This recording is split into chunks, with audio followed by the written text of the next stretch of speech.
Rickey Nelson Henley Henderson is a retired American baseball left fielder who played in Major League Baseball for 9 teams from 1979 to 2003, including 4 stints with his original team, the Oakland Athletics. Nicknamed the Man of Steel, he is widely regarded as the sport's greatest leadoff hitter and baserunner. He holds the major league records for career stolen bases, runs, unintentional walks and leadoff home runs. At the time of his last Major League game in 2003, the 10-time American League All-Star ranked among the sport's top 100 all-time home run hitters and was its all-time leader in base on balls. In 2009, he was inducted to the Baseball Hall of Fame on his first ballot appearance. Henderson also holds the single-season record for stolen bases and is the only player in AL history to steal 100 bases in a season, having done so 3 times. His 1,406 career steals is 50% higher than the previous record of 938 by Lou Brock. Henderson is the all-time stolen base leader for the Oakland A's and previously held the New York Yankees franchise record from 1988 to 2011. He was among the league's top 10 base stealers in 21 different seasons. Henderson was named the AL's most valuable player in 1990, and he was the leadoff hitter for 2 World Series champions, the 1989 Oakland A's and the 1993 Toronto Blue Jays. A 12-time stolen base champion, Henderson led the league in runs 5 times. His 25-year career elevated Henderson to the top 10 in several other categories, including career at-bats, games, and outfield putouts and total chances. His high on-base percentage, power hitting, and stolen base and run totals made him one of the most dynamic players of his era. He was further known for his unquenchable passion for playing baseball and a buoyant, eccentric and quotable personality that both perplexed and entertained fans. Once asked if he thought Henderson was a future Hall of Famer, statistician Bill James replied, "If you could split him in 2, you'd have 2 Hall of Famers." Early years: Henderson was born in Chicago, Illinois, and named Rickey Nelson Henley, named after singer-actor Rickey Nelson, to John L. and Bobby Henley on Christmas Day, 1958, in Chicago, in the back seat of an Oldsmobile on the way to the hospital. Henderson later joked, "I was already fast. I couldn't wait." When he was 2 years old, his father left home, and his family moved to Oakland, California, when he was 7. His father died in an automobile accident 10 years after leaving home. His mother married Paul Henderson in Rickey Henley's junior year of high school and the family adopted the Henderson surname. As a child learning to play baseball in Oakland, Henderson developed the ability to bat right-handed although he was a naturally left-handed thrower, a rare combination for baseball players, especially non-pitchers. In the entire history of Major League Baseball through the 2008 season, only 57 non-pitchers are known to have batted right and thrown left, and Henderson is easily the most successful player in this exclusive group. Henderson later said, "All my friends were right-handed and swung from the right side, so I thought that's the way it was supposed to be done." In 1976, Henderson graduated from Oakland Technical High School, where he played baseball, basketball and football, and was an All-American running back with a pair of 1,000-yard rushing seasons. He also ran track, but did not stay with the team as the schedule conflicted with baseball. Henderson received over a dozen scholarship offers to play football. Despite a childhood dream to play for the Oakland Raiders, he turned down the scholarships on the advice of his mother, who argued that football players had shorter careers. In 1983, Henderson married his high school sweetheart, Pamela. They have 3 children, Angela, Alexis, and Adriana. Minor leagues: Henderson was drafted by the Oakland Athletics in the 4th round of the 1976 Major League Baseball draft. He spent the first season of his minor league career with the Boise A's of the Northwest League. In 46 games, Henderson batted .336 and hit 3 home runs and 2 triples. Henderson spent the following season with the Modesto A's. He batted .345 in 134 games during his record-setting season with Modesto. Henderson, along with Darrell Woodard, nearly broke the league record for team stolen bases. The Modesto A's finished the season with 357 stolen bases, just shy of the league record of 370. While Woodard tied the single-season player record with 90 stolen bases, Henderson beat the record by stealing 95 bases, and was awarded the Sundial Trophy, given to the Modesto A's most valuable player. Henderson spent the 1978 season with the Jersey City A's of the Eastern League. After the minor league season ended, he played the 1978–1979 winter season for the Navajo Mayos of the Mexican Pacific League. He played in 6 games for the team, which won its first championship. In 1979, Henderson started the season with the Ogden A's of the Pacific Coast League. In 71 games for Ogden, he had a batting average of .309 and stole 44 bases. Major Leagues Oakland Athletics Henderson made his major league debut with Oakland on June 24, 1979, getting 2 hits in 4 at-bats, along with a stolen base. He batted .274 with 33 stolen bases in 89 games. In 1980, Henderson became the third modern-era player to steal 100 bases in a season. His 100 steals broke Eddie Collins' franchise record of 81 in 1910 with what were then the Philadelphia Athletics and set a new American League record, surpassing T.Y. Cobb's 96 set in 1915. He also batted .303, had 179 hits, scored 111 runs, drew 117 walks, had a .420 on-base percent and led the AL by reaching base 301 times. That winter, Henderson played in the Puerto Rican Professional Baseball League. His 42 stolen bases broke that league's record as well. Henderson was a most valuable player candidate a year later, in a season shortened by a player's strike. He hit .319, fourth in the AL, and led the league in hits, runs and in steals. Henderson was also third in on-base percentage, tied for second in triples, fourth in walks, eighth in total bases and second in times reaching base. In so doing, he became the emblematic figure of Oakland manager Billy Martin's aggressive Billy Ball philosophy, which received much media attention. Finishing second to the Milwaukee Brewers' Rollie Fingers in the MVP voting, Henderson's fielding that season also earned him his only Gold Glove award. He later became known for his showboating snatch catches, in which he would flick his glove out at incoming fly balls, then whip his arm behind his back after making the catch. In 1982, Henderson broke Lou Brock's Major League single-season record by stealing 130 bases, a total which has not been approached since. He stole 84 bases by the All-Star break. No player has stolen as many as 84 bases in an entire season since 1988, when Henderson himself stole 93. Henderson's 130 steals outpaced 9 of the American League's 14 teams that season. He also led the AL in walks, was fourth in runs and third in on-base percent.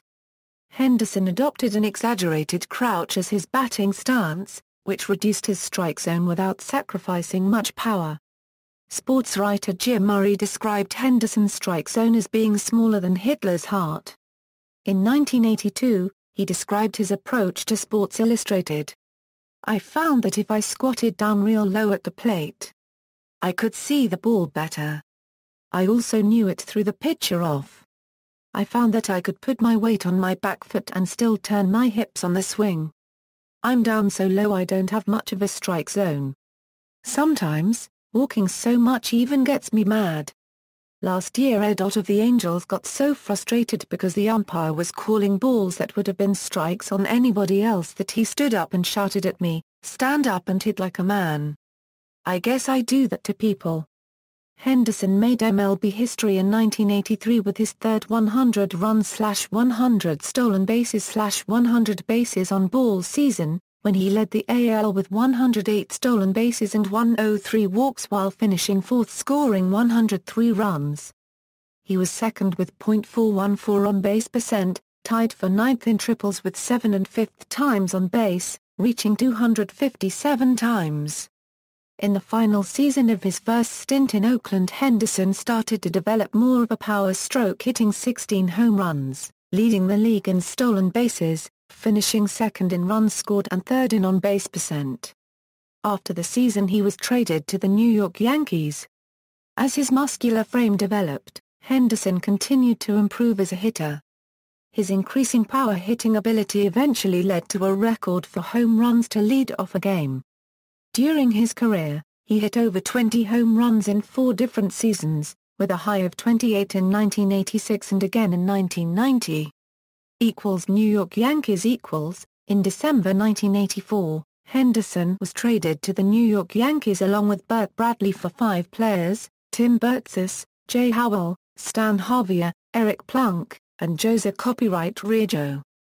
In his first season with the Yankees he led the league in runs scored and stolen bases, was 4th in batting average, walks and on-base percentage, 7th in slugging, 3rd in OPS and hit 24 home runs.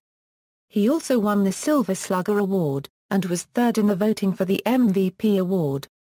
His 146 runs scored were the most since Ted Williams had 150 in 1950, and he became the first player since Jimmy Foggs in 1939 to amass more runs scored than games played. Henderson became the first player in Major League history to reach 80 stolen bases and 20 home runs in the 1985 season.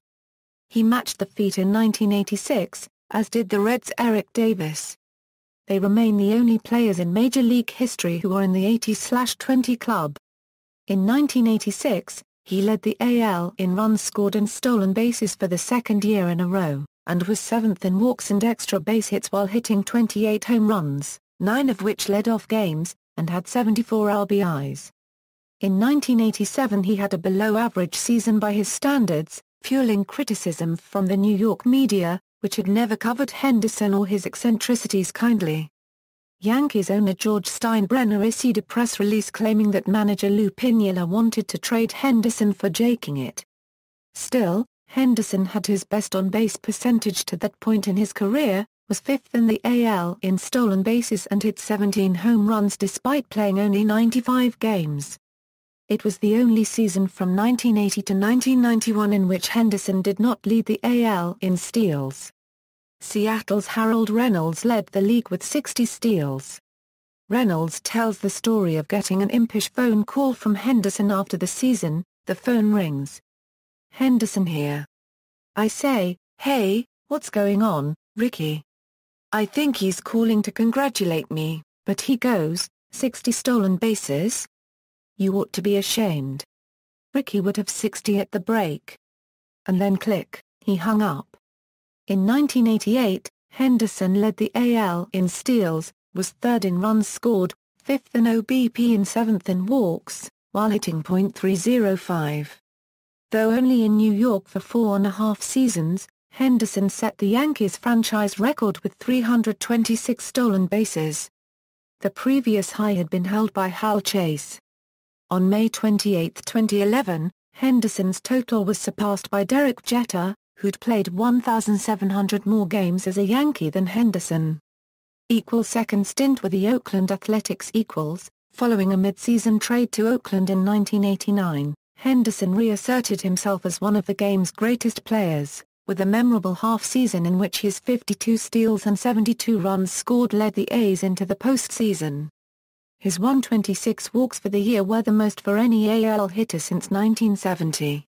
With a record 8 steals in 5 games, he was named MVP of the American League Championship Series.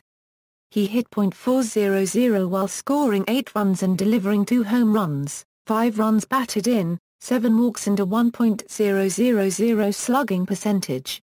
Leading the A's to a 4-game sweep over the San Francisco Giants and the franchise's first World Series title since 1974, Henderson hit .474 with an .895 slugging average, while stealing 3 more bases. On August 22, 1989, he became Nolan Ryan's 5,000th strikeout victim, but Henderson took an odd delight in the occurrence, saying, "If you haven't been struck out by Nolan Ryan, you're nobody." A year later, Henderson finished second in the league in batting average with a mark of .325, losing out to the Kansas City Royals' George Brett on the final day of the season.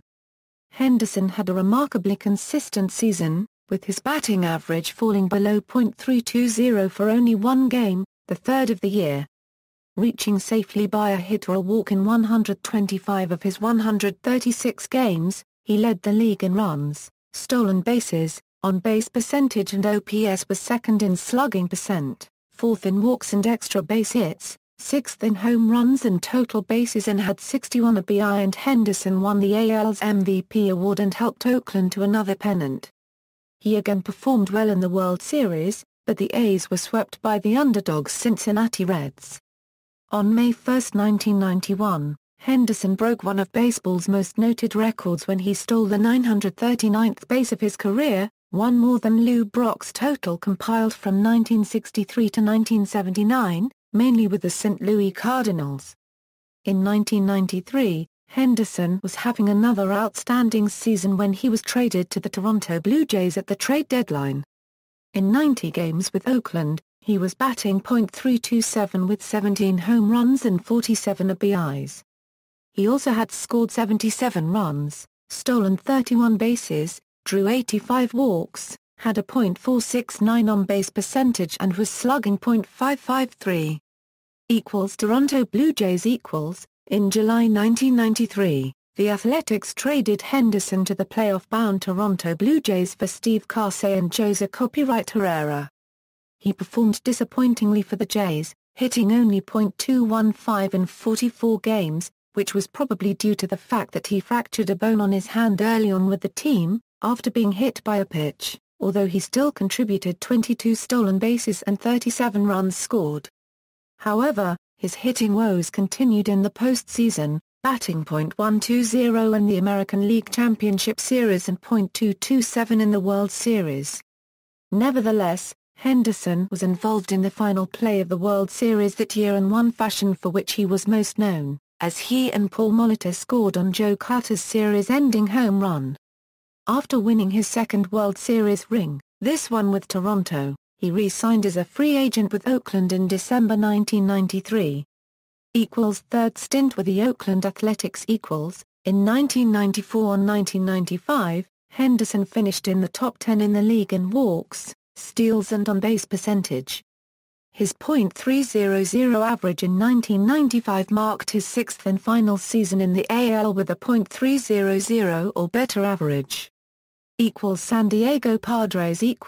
Henderson signed with the San Diego Padres in the off-season, where he had another respectable year in 1996, again finishing in the top 10 in the National League in walks, OBP, steals and runs. Anaheim Angels. In August 1997, Henderson was traded from the Padres to the Anaheim Angels. His brief stint as an Angel was uneventful, with him batting only .183 for the rest of the 1997 baseball year with the Angels. Fourth stint with the Oakland Athletics. In January 1998, Henderson signed as a free agent with the Athletics, the fourth time he played for the franchise. That season he led the AL in stolen bases and walks, while scoring 101 runs.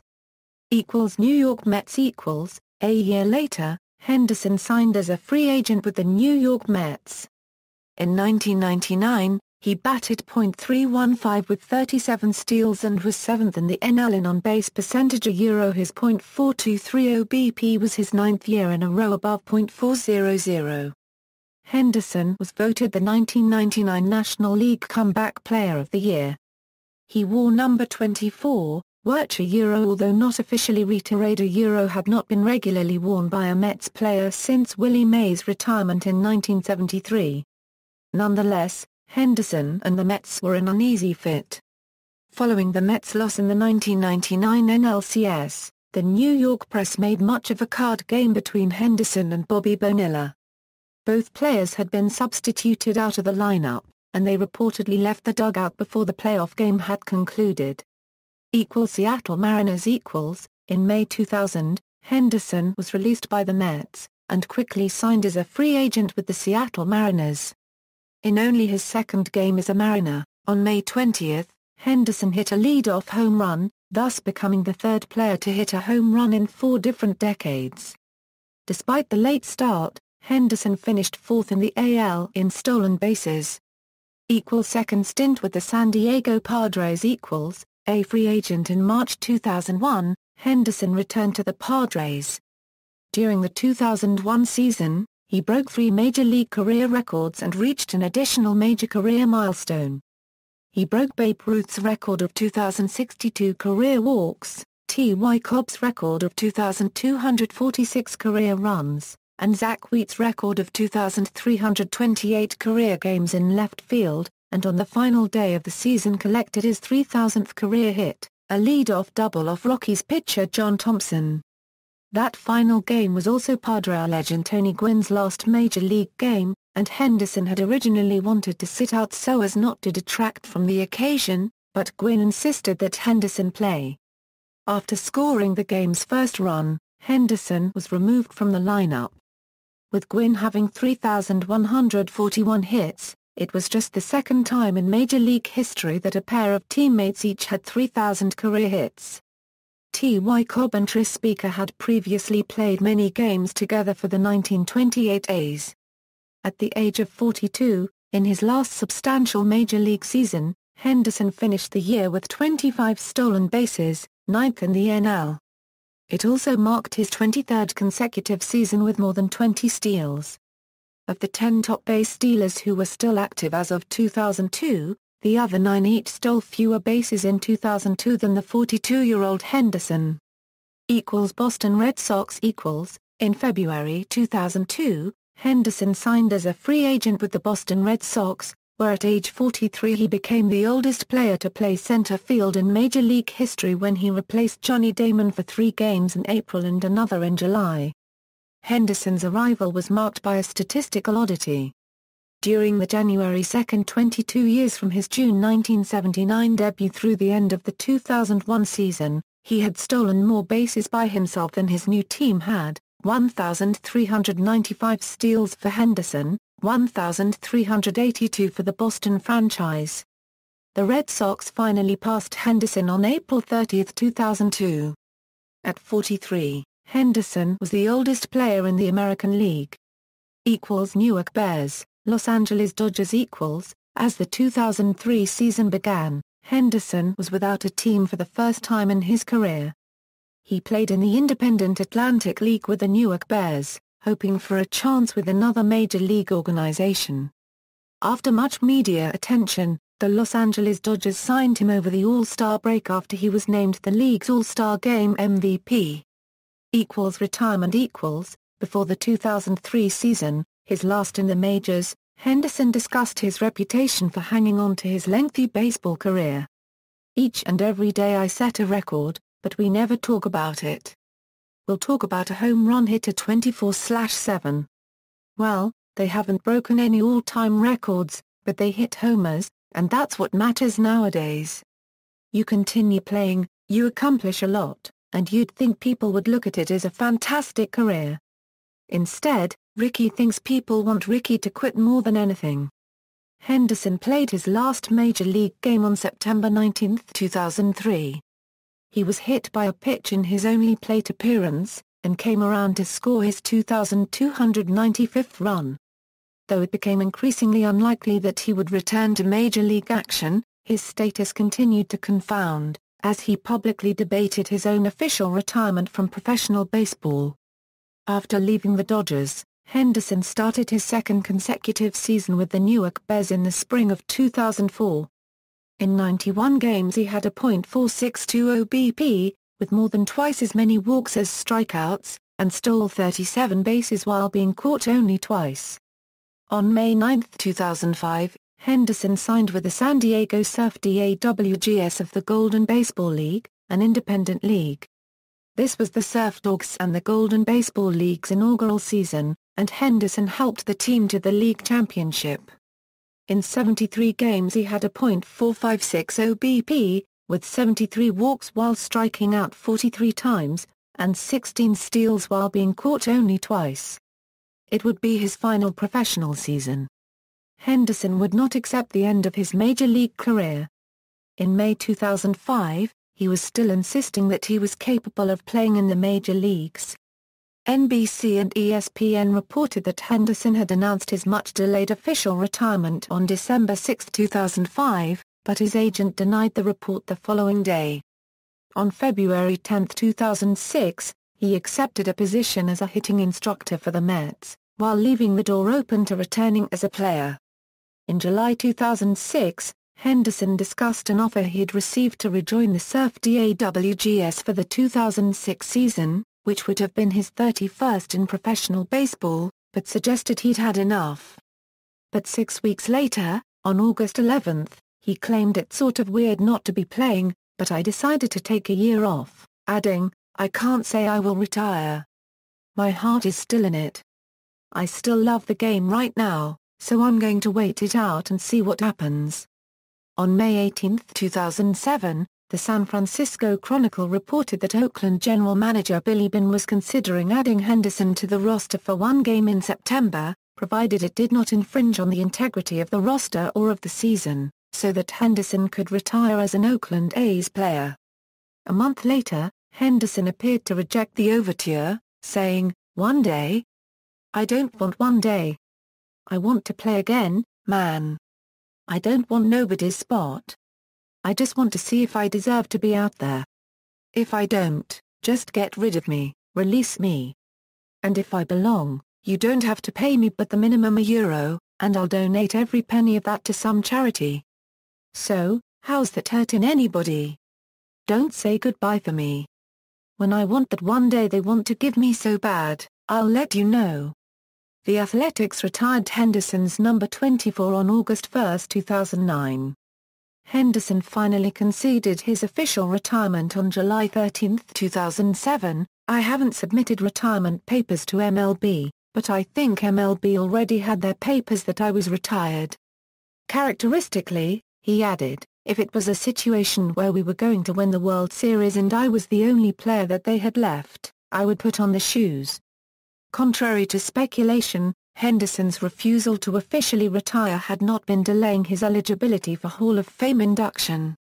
Since the 1970s, the 5-year waiting period has been based on Major League service only. Henderson was elected as part of the 2009 Hall of Fame vote, in his first appearance on the ballot. At a press conference 2 days after his election, the 50-year-old Henderson told reporters, "I believe today, and people say euro unregistered trademark I'm crazy, but if you gave me as many at-bats that you would give the runners out there today, I would outsteal every last one of them. They can always ring my phone and I'll come on down and help their ball club. That's how much I love the game." In 2011, on the 20th anniversary of his record-breaking stolen base, the Oakland A's held Rickey Henderson Bobblehead Day. At Henderson's insistence, the giveaway plastic dolls had one atypical modification. "I told them, put a little dirt on mine, make sure that it looks like I'm playing the game." Almost 8 years after his final game, Henderson also reiterated his desire to return. "Sometimes when I sit around and look at the game and things ain't going right, I just think, just let me put on the uniform and go out there and take a chance." Coaching. The New York Mets hired Henderson as a special instructor in 2006, primarily to work with hitters and to teach base stealing. Henderson's impact was noticeable on Jose Copyright Reyes, the Mets' former leadoff hitter. "I always want to be around the game," Henderson said in May 2007. "That's something that's in my blood. Helping them have success feels just as good."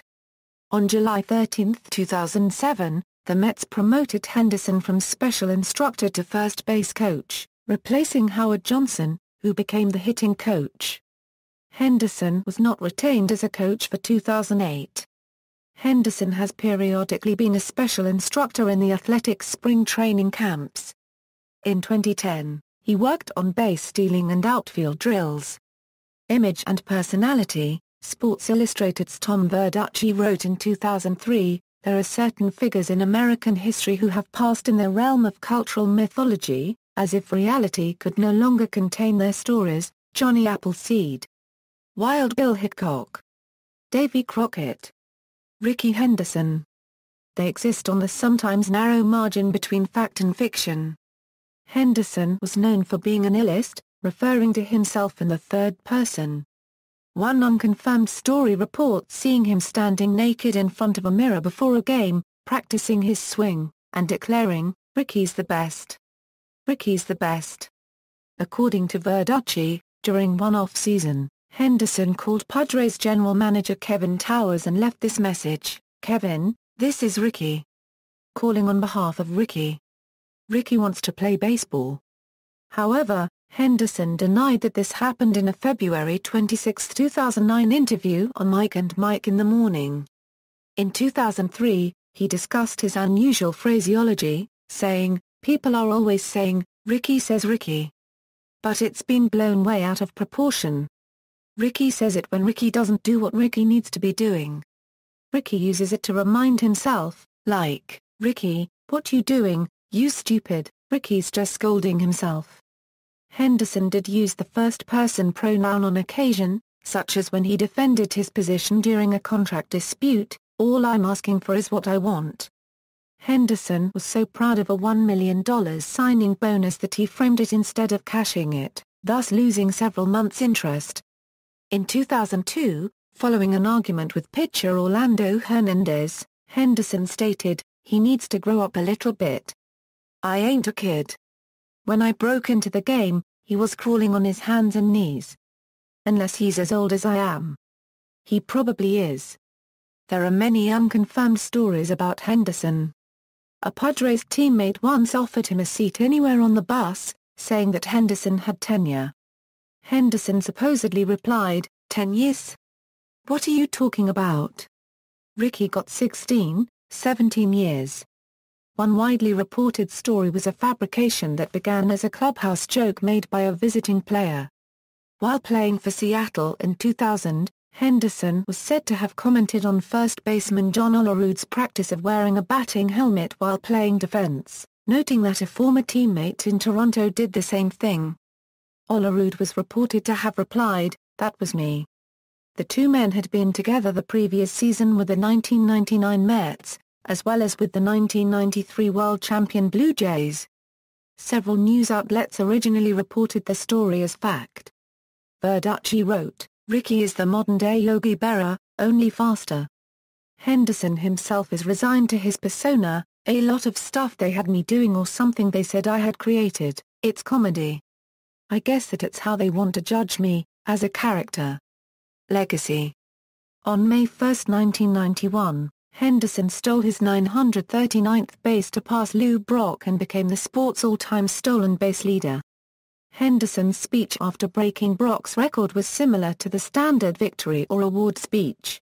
He thanked God and his mother, as well as the people that helped him in baseball. Because his idol was Muhammad Ali, Henderson decided to use the words "greatest of all time." These words have since been taken by many to support the notion that Henderson is selfish and arrogant, although years later, Henderson revealed that he had gone over his planned remarks ahead of time with Brock, and the Cardinals Hall of Famer had no problem with it. "In fact, he helped me write what I was going to say that day." On the day of the speech, Brock later told reporters amiably, he spoke from his heart.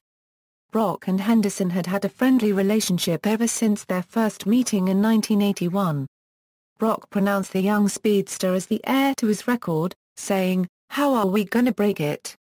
Henderson has mixed feelings about his comments. "As soon as I said it, it ruined everything. Everybody thought it was the worst thing you could ever say. Those words haunt me to this day, and will continue to haunt me. They overshadow what I've accomplished in this game." At the end of his July 2009 Hall of Fame induction, Henderson alluded to his earlier speech, saying, "In closing, I would like to say my favorite hero was Muhammad Ali. He said at one time, quote, 'I am the greatest,' end of quote. That is something I always wanted to be. And now that the association has voted me into the Baseball Hall of Fame, my journey as a player is complete. I am now in the class of the greatest players of all time. And at this moment, I am, pause. Very, very humble. Thank you."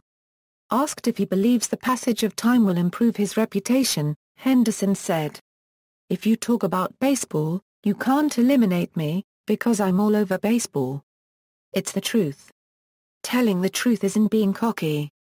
What do you want me to say, that I didn't put up the numbers? That my teams didn't win a lot of games? People don't want me to say anything about what I've done. Then why don't you say it?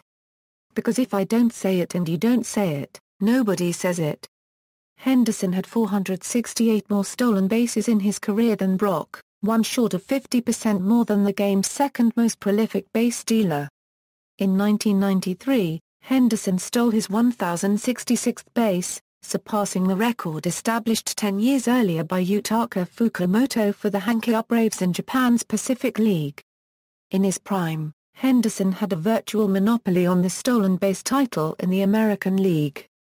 Between 1980 and 1991, he led the league in steals every season except 1987, when he missed part of the season due to a nagging hamstring injury, allowing Mariners second baseman Harold Reynolds to win the title. Henderson had one more league-leading season after that stretch, when his 66 steals in 1998 made him the oldest steals leader in baseball history. Perhaps unsurprisingly, Henderson also owns the record for times caught stealing. Due to incomplete historical record-keeping for that statistic, though, it is unknown whether he is the actual career leader. However, Henderson's overall 81% success rate on the base paths is among the highest percentages in history. On July 29, 1989, Henderson stole 5 bases against the Mariners' left-handed Randy Johnson, his career high, and one shy of the single-game Major League record. Unusually, Henderson was hitless in the game. Henderson had 18 four-steal games during his career. In August 1983, in a 3-game series against the Brewers and a 2-game series versus the Yankees, Henderson had 13 stolen bases in 5 games. Baltimore Orioles third baseman Floyd Rayford described the confusion he felt during a particular game, when Henderson was leading off first base and signaling him with 2 fingers. Henderson quickly stole second base, then third, and Rayford understood the gesture. Longtime scout Charlie Metro remembered the havoc caused by Henderson. "I did a lot of study and I found that it's impossible to throw Rickey Henderson out. I started using stopwatches and everything. I found it was impossible to throw some other guys out also. They can go from first to second in 2.9 seconds. And no pitcher-catcher combination in baseball could throw from here to there to tag second in 2.9 seconds, it was always 3, 3.1, 3.2. So actually, the runner that can make the continuous, regular move like Rickey's can't be thrown out, and he's proven it." Joe Posnanski of the Kansas City Star and Sports Illustrated wrote, Unregistered trademark. I'm about to give you one of my all-time favorite statistics. Rickey Henderson walked 796 times in his career leading off an inning. Think about this again. There would be nothing, absolutely nothing, a pitcher would want to avoid more than walking Rickey Henderson to lead off an inning. And yet he walked 796 times to lead off an inning. He walked more times just leading off in an inning than Lou Brock, Roberto Clemente, Luis Aparicio, Ernie Banks, Kirby Puckett, Ryne Sandberg and more than 50 other Hall of Famers walked in their entire careers. I simply cannot imagine a baseball statistic more staggering. Henderson was a head-first slider. In September 2008, Henderson discussed his base stealing technique at length with Sports Illustrated. "I wanted to know how to dive into the base because I was getting strawberries on my knees and strawberries on my ass. I was thinking about head first versus feet first, and wondering which would save my body. With head first I worried about pounding my shoulders and my hands, and with feet first I would worry about my knees and my legs. I felt that running was more important to me, with my legs, so I started going head first. I got my low to the ground technique from airplanes. I was on a plane and asleep and the plane bounced and when we landed we bounced and it woke me up. Then the next flight I had the same pilot and the plane went down so smooth. So I asked the pilot why, and he said when you land a plane smooth, you get the plane elevated to the lowest position you can and then you smooth it, and same with sliding. If you dive when you're running straight up then you have a long distance to get to the ground. But the closer you get to the ground the less time it will take. I was hitting the dirt so smooth, so fast, when I hit the dirt, there wasn't no hesitation. It was like a skid mark, Like you throw a rock on the water and skid off it. So when I hit the ground, if you didn't have the tag down, I was by you. No matter if the ball beat me, I was by you. That was what made the close plays go my way, I think. Padres closer Trevor Hoffman said, I don't know how to put into words how fortunate I was to spend time around one of the icons of the game. I can't comprehend that yet. Years from now, though, I'll be able to say I played with Rickey Henderson, and I imagine it will be like saying I played with Babe Ruth. Padres general manager Kevin Towers said, I get emails daily from fans saying, sign Rickey. I get more calls and emails about him than anybody. We've had some special players come through San Diego. But there's an aura about him nobody else has. Tony La Russa, Henderson's manager in the late 1980s in Oakland, said, he rises to the occasion the big moment better than anybody I've ever seen. Coach Rene Lachemann said, if you're one run down, there's nobody you'd ever rather have up at the plate than Rickey. Teammate Mitchell Page said, it wasn't until I saw Rickey that I understood what baseball was about. Rickey Henderson is a run, man. That's it. When you see Rickey Henderson, one don't care when, the score's already 1-0. If he's with you, that's great. If he's not, you won't like it. A's pitching coach Dave Duncan said of Henderson, you have to be careful because he can knock one out. But you don't want to be too careful because he's got a small strike zone and you can't afford to walk him. And that's only half the problem. When he gets on base he's more trouble still. Sports writer Tom Verducci wrote, baseball is designed to be an egalitarian sort of game in which one player among the 18 is not supposed to dominate. Yet in the past quarter-century Henderson and Barry Bonds have come closest to dominating a baseball game the way Michael Jordan could a basketball game. In July 2007, New York Sun sports writer Tim Markman wrote about Henderson's accomplishments. He stole all those bases and scored all those runs and played all those years not because of his body, but because of his brain. Rickey could tell from the faintest, most undetectable twitch of a pitcher's muscles whether he was going home or throwing over to first. He understood that conditioning isn't about strength, but about flexibility. And more than anyone else in the history of the game, he understood that baseball is entirely a game of discipline. The discipline to work endless on one counts your way, the discipline to understand that your job is to get on base, and the discipline to understand that the season is more important than the game, and a career more important than the season. Maybe he'd get a bit more credit for all this if he was some boring drip like Cal Ripken Jr., blathering on endlessly about humility and apple pie and tradition and whatever else, but we're all better off with things the way they are. Everyone had their fun when he broke Lou Brock's stolen base record and proclaimed, I am the greatest, but he was, of course, just saying what was plainly true. Career milestones equals. As of 2014, Henderson ranks 4th all-time in career games played, 10th in at-bats, 22nd in hits, and 1st in runs scored and stolen bases. His record for most career walks has since been broken by Barry Bonds. Henderson is now 2nd. He also holds the record for most home runs to lead off a game, with 81. Alfonso Soriano of the New York Yankees is tied for the second most ever with Craig Biggio, with 53. During the 2003 season, Henderson surpassed Babe Ruth for the career record in secondary bases. In 1993, he led off both games of a doubleheader with homers. At the time of his last major league game, Henderson was still in the all-time top 100 home run hitters, with 297. Bill James wrote in 2000, without exaggerating 1 inch, who could find 50 Hall of Famers who, all taken together, don't own as many records, and as many important records, as Rickey Henderson. Henderson's 8 steals during the 1989 ALCS broke Lou Brock's postseason record for a single series. His record for the most postseason stolen bases was broken by Kenny Lofton's 34th career steal during the 2007 ALCS. However, Lofton accomplished his total in 95 postseason games compared to Henderson's 60.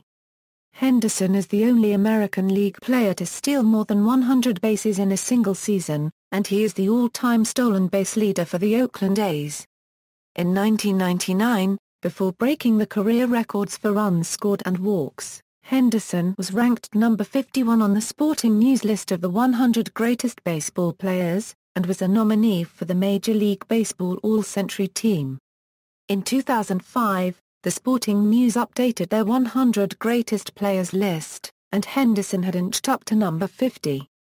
On January 12, 2009, Henderson was elected to the Baseball Hall of Fame in his first year on the ballot, receiving 94.8% of the vote. This was the 13th highest percentage in Major League history. Asked to choose the best player in history, Henderson declined, saying, "There are guys who have done different things very well, but I don't know of anyone who mastered everything." Offered the chance to assess his own placement among the game's greats, he said, "I haven't mastered the homers or a BI. The little things, I probably mastered." Of his various records and achievements, he values his career runs scored mark the most. You have to score to win. Records awards and honors . See also. References. External links. Rickey Henderson at the Baseball Hall of Fame. Career statistics and player information from Baseball Reference, or the Baseball Cube, or Baseball Reference, Baseball Library. Biography and career highlights. Manager Tom Chbellin on Henderson's minor league days.